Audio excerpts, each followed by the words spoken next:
विद्यारूपिणे नमः। ॐ महायोगिने नमः।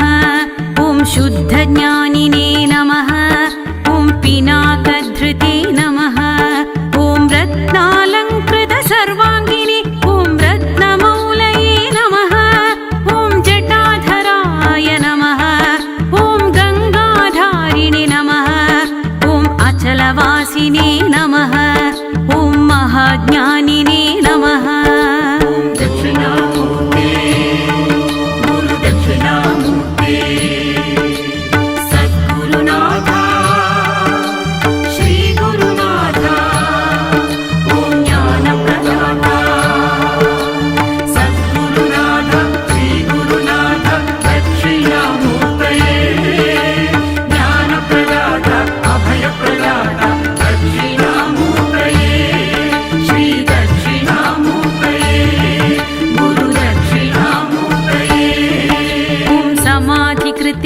नमः।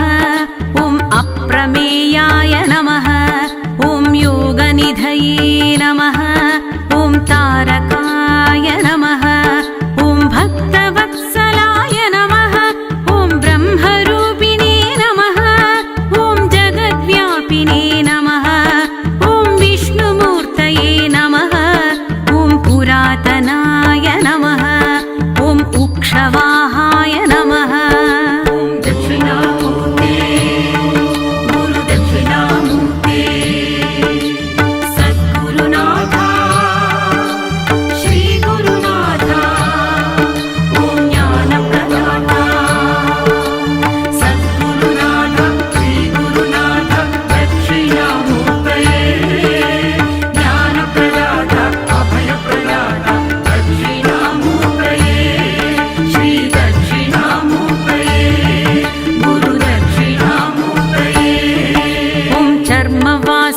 नमः।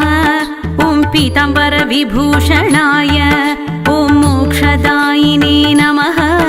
ॐ मोक्षनिधये नमः। ॐ अन्धकारये नमः। ॐ जगत्पतये नमः। ॐ विद्याधारिणे नमः। ॐ शुक्लतनवे नमः। ॐ विद्यादायिने नमः। ॐ गणाधिपाय नमः।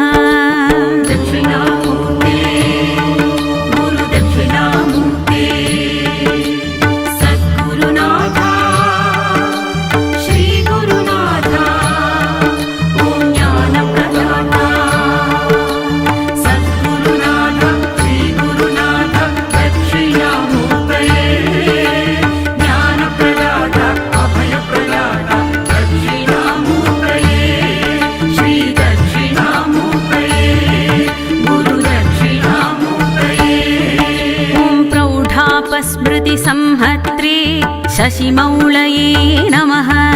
ॐ महास्वनाय नमः। ॐ सामप्रियाय नमः। ॐ अव्ययाय नमः। ॐ साधवे नमः। ॐ सर्ववेदैरलङ्कृताय हस्तेवन्निधराय ॐ श्रीमते मृगधारिणे ॐ वशङ्कराय नमः।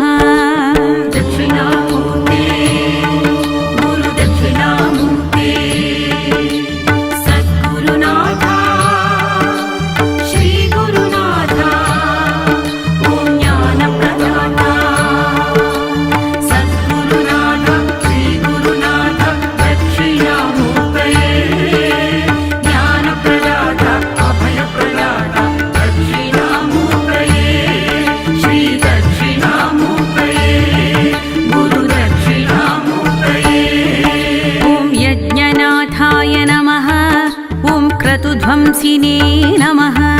ॐ यज्ञभोक्त्रे नमः। ॐ यमान्तकाय नमः। ॐ भक्तानुग्रहमूर्तये ॐ भक्तसेव्याय नमः। ॐ वृषध्वजाय नमः।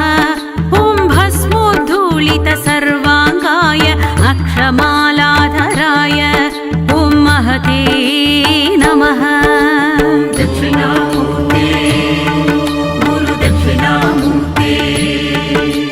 सद्गुरुनाथ श्री गुरुनाथ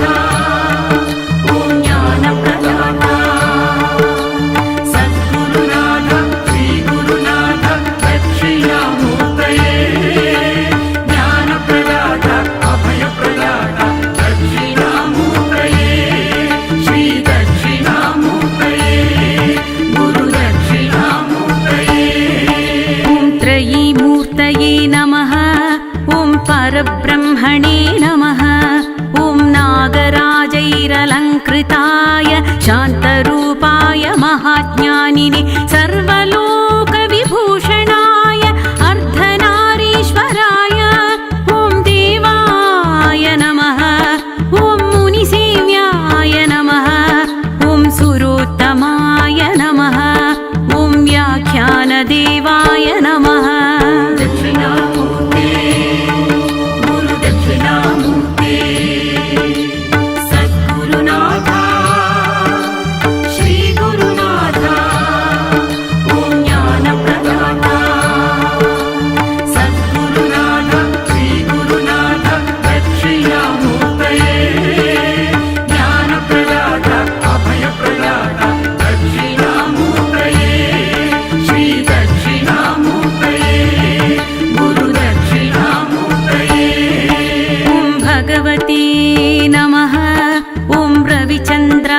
रविचन्द्राग्निलोचनाय जगद्गुरवे नमः ॐ महादेवाय नमः ॐ महानन्दपरायणाय ॐ जटाधारिणे नमः ॐ महायोगिने नमः ॐ ज्ञानमालैरलङ्कृताय व्योमगङ्गाजलस्थानाय विशुद्धाय नमः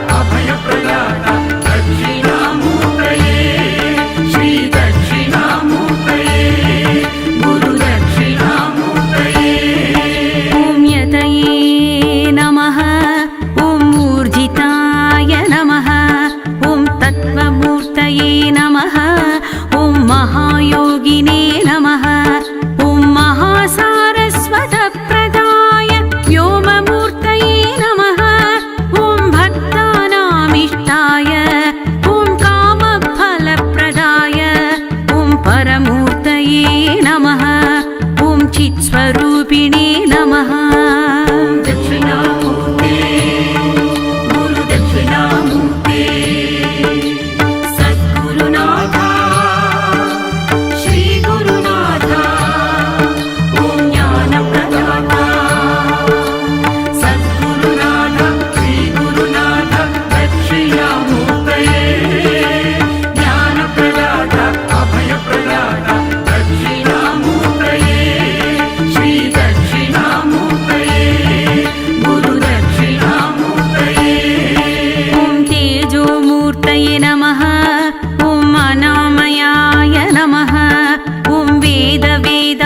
तत्त्वज्ञाय चतुष्षष्टिकलानिधये ॐ भवरोगभयध्वंसिने ॐ भक्तनामभयप्रदाय नमः ॐ नीलग्रीवाय नमः ॐ ललाटाक्षाय नमः ॐ गजचर्मणे नमः ॐ गतिप्रदाय नमः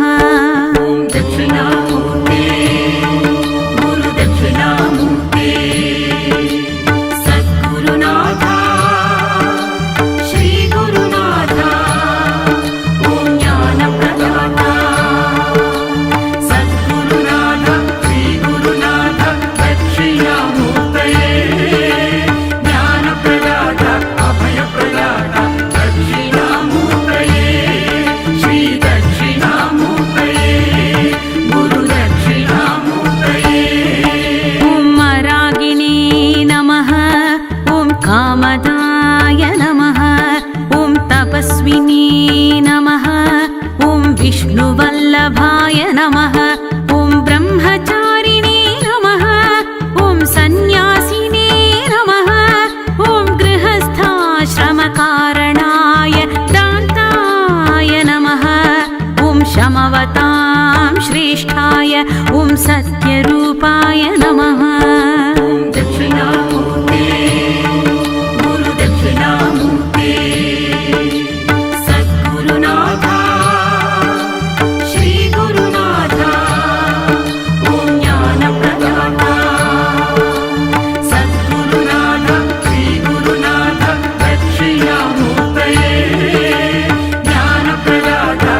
वसुधाधारिणि मुद्रा पुस्तकधारणाय वेतालादिपिशाचौघ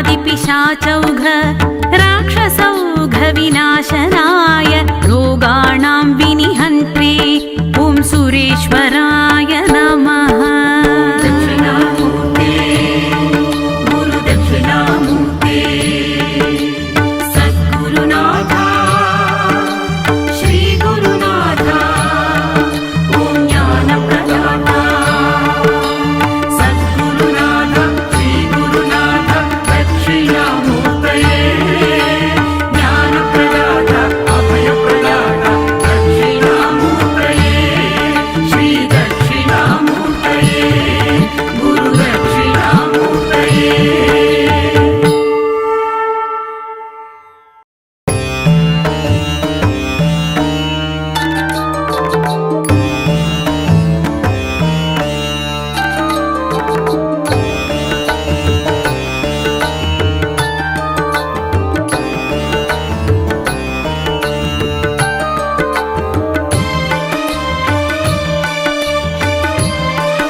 विद्यारूपिणे नमः।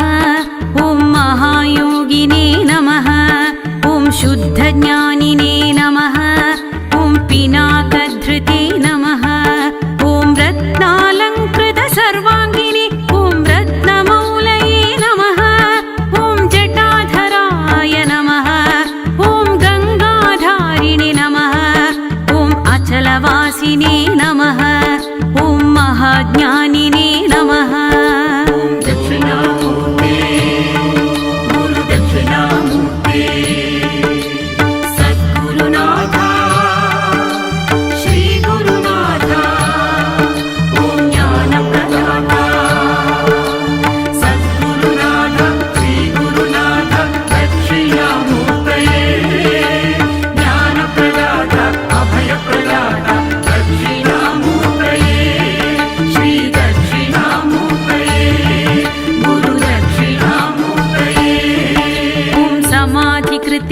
नमः।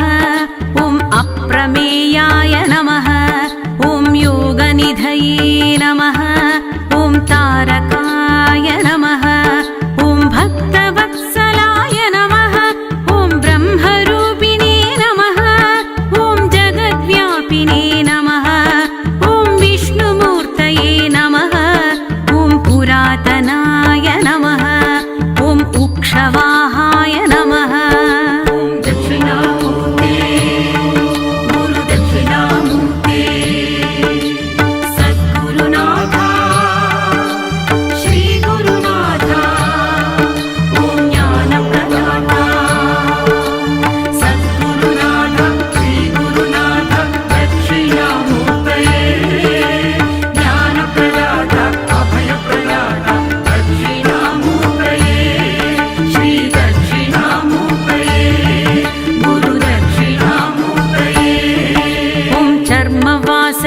नमः। ॐ पीताम्बरविभूषणाय ॐ मोक्षदायिने नमः। ॐ मोक्षनिधये नमः। ॐ अन्धकारये नमः। ॐ जगत्पतये नमः। ॐ विद्याधारिणे नमः। ॐ शुक्लतनवे नमः। ॐ विद्यादायिने नमः। ॐ गणाधिपाय नमः।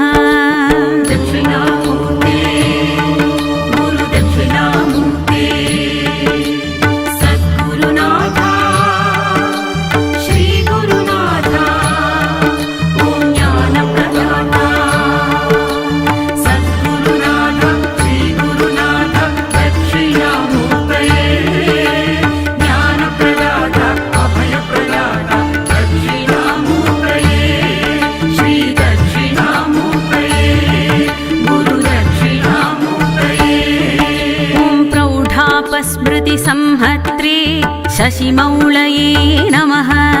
ॐ महास्वनाय नमः। ॐ सामप्रियाय नमः। ॐ अव्ययाय नमः। ॐ साधवे नमः। ॐ सर्ववेदैरलङ्कृताय हस्तेवन्निधराय ॐ श्रीमते मृगधारिणे ॐ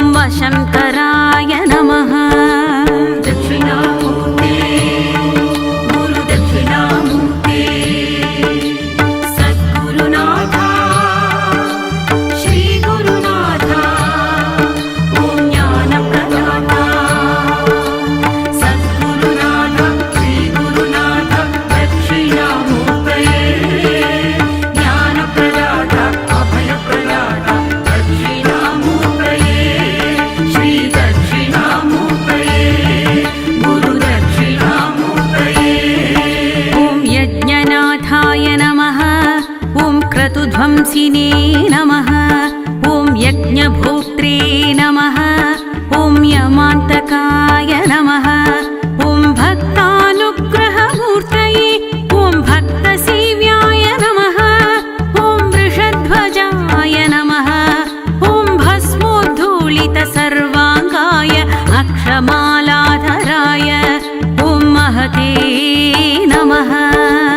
दक्षिणामूर्ते गुरुदक्षिणामूर्ते सद्गुरुनाथ श्रीगुरुनाथ ॐ ज्ञानप्रदाता सद्गुरुनाथ श्रीगुरुनाथ दक्षिणामूर्तये ज्ञानप्रदाता अभयप्रदाता दक्षिणामूर्तये श्रीदक्षिणामूर्तये गुरुदक्षिणामूर्तये। ॐ त्रयीमूर्तये नमः। ॐ परब्रह्मणे नमः। ॐ नागराजैरलङ्कृताय शान्तरूपाय महाज्ञानिने सर्वलोकविभूषणाय अर्धनारीश्वराय ॐ देवाय नमः। ॐ मुनिसेव्याय नमः। ॐ सुरोत्तमाय नमः। ॐ व्याख्यानदेवाय नमः। दक्षिणामूर्ते गुरुदक्षिणामूर्ते सद्गुरुनाथ श्रीगुरुनाथ ॐ ज्ञानप्रदाता सद्गुरुनाथ श्रीगुरुनाथ दक्षिणामूर्तये ज्ञानप्रदाता अभयप्रदाता दक्षिणामूर्तये श्रीदक्षिणामूर्तये गुरुदक्षिणामूर्तये। ॐ भगवते नमः। ॐ रविचन्द्राग्निलोचनाय जगद्गुरवे नमः। ॐ महादेवाय नमः। ॐ महानन्दपरायणाय ॐ जटाधारिणे नमः। ॐ महायोगिने नमः। ॐ ज्ञानमालैरलङ्कृताय व्योमगङ्गाजलस्थानाय विशुद्धाय नमः। दक्षिणामूर्ते गुरुदक्षिणामूर्ते सद्गुरुनाथ श्रीगुरुनाथ ॐ ज्ञानप्रदाता सद्गुरुनाथ श्रीगुरुनाथ दक्षिणामूर्तये ज्ञानप्रदाता अभयप्रदाता दक्षिणामूर्तये श्रीदक्षिणामूर्तये गुरुदक्षिणामूर्तये। ॐ यतये नमः। ॐ ऊर्जिताय नमः। ॐ तत्त्वमूर्तये नमः। ॐ महायोगिने नमः। ॐ महासारस्वतप्रदाय व्योममूर्तये नमः। ॐ भक्तानामिष्टाय ॐ कामफलप्रदाय ॐ परमूर्तये नमः। ॐ चित्स्वरूपिणे नमः।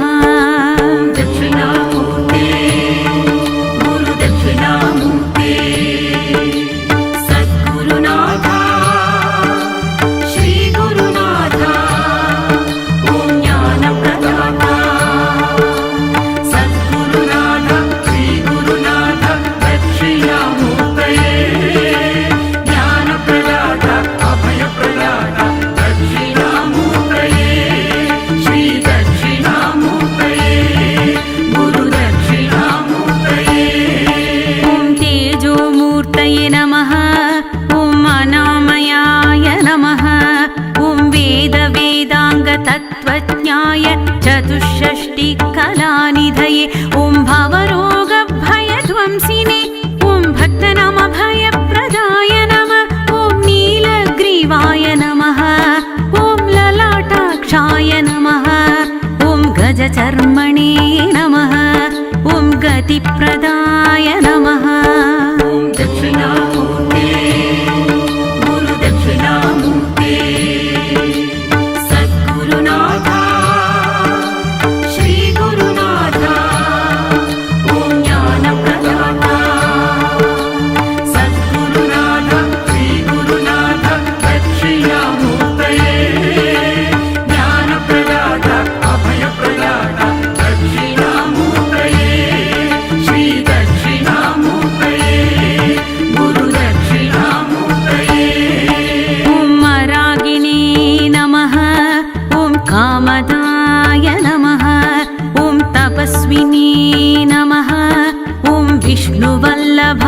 नमः ॐ ब्रह्मचारिणे नमः ॐ सन्न्यासिने नमः ॐ गृहस्थाश्रमकारणाय दान्ताय नमः ॐ शमवतां श्रेष्ठाय ॐ सत्यरूपाय नमः दक्षिणामूर्ते गुरुदक्षिणामूर्ते सद्गुरुनाथ श्रीगुरुनाथ ॐ ज्ञानप्रदाता सद्गुरुनाथ श्रीगुरुनाथ दक्षिणामूर्तये ज्ञानप्रदाता अभयप्रदाता दक्षिणामूर्तये श्रीदक्षिणामूर्तये गुरुदक्षिणामूर्तये ॐ दयापराय नमः ॐ योगपट्टाभिरामाय ॐ वीणाधारिणे नमः ॐ विचेतनाय नमः ॐ मदिप्रज्ञासुधाधारिणे मुद्रापुस्तकधारणाय वेतालादिपिशाचौघ राक्षसौघविनाशनाय रोगाणां विनिहन्त्रे ॐ सुरेश्वराय